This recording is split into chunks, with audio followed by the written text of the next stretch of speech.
എൻ്റെ കയ്യിലേ ഇതാ ഇതുപോലുള്ള കുറച്ച് തെർമോക്കോൾ ബോൾസ് ഉണ്ടായിരുന്നു, അതുപോലെ തന്നെ സ്റ്റീൽ വയർ ഉണ്ടായിരുന്നു കേട്ടോ. അപ്പോൾ അത് വെച്ചിട്ട് ഇന്നൊരു സംഭവം ഉണ്ടാക്കാം കേട്ടോ. അപ്പോൾ അതിനായിട്ട് ഇതാ സ്റ്റീൽ വയർ ഇതുപോലെ ചെറിയ ചെറിയ പീസാക്കിയിട്ട് കട്ട് ചെയ്തതിന് ശേഷം ആ തെർമോക്കോൾ ബോൾ ഇതാ ഇതുപോലെ അതിലൊന്ന് കുത്തി വെച്ച് കൊടുക്കാം കേട്ടോ. അങ്ങനെ കുറേ ഞാൻ ഉണ്ടാക്കിയിട്ടുണ്ട്.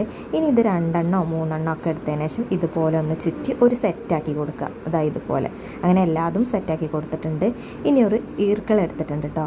ആ ഈർക്കിളിൽ ഇതാ ഫസ്റ്റ് ഒരു സെറ്റ് ഒന്ന് ചുറ്റി കൊടുത്തതിന് ശേഷം നമ്മുടെ ഗ്രീൻ ടാപ്പ് എടുത്തിട്ട് ഇതാ ഇതുപോലെ ചുറ്റി കൊടുക്കുന്നുണ്ട്. അങ്ങനെ ഗ്രീൻ ടാപ്പ് കുറച്ച് ചുറ്റി കൊടുത്തതിന് ശേഷം ഒരു സെറ്റും കൂടെ എടുത്തിട്ട് ഇതാ അതിൻ്റെ താഴെ വെച്ച് ഗ്രീൻ ടാപ്പ് ചുറ്റി കൊടുക്കുന്നുണ്ട് കേട്ടോ. മനസ്സിലായിട്ടുണ്ടാവും, വീഡിയോയിൽ കാണുമ്പോൾ മനസ്സിലായിട്ടുണ്ടാവും. അപ്പോൾ ഇതാ ഇതുപോലെ ചുറ്റി കൊടുക്കുക. അപ്പോൾ എല്ലാതും ഗ്രീൻ ടാപ്പ് ചുറ്റി കൊടുത്തിട്ടുണ്ട് കേട്ടോ. ഇതാണ്. ഇനി ഇതിനൊന്ന് കളർ ചെയ്തെടുക്കാം കേട്ടോ. ഞാനിവിടെ അടിക്കുന്നത് ഒരു പിങ്ക് കളറാണ്.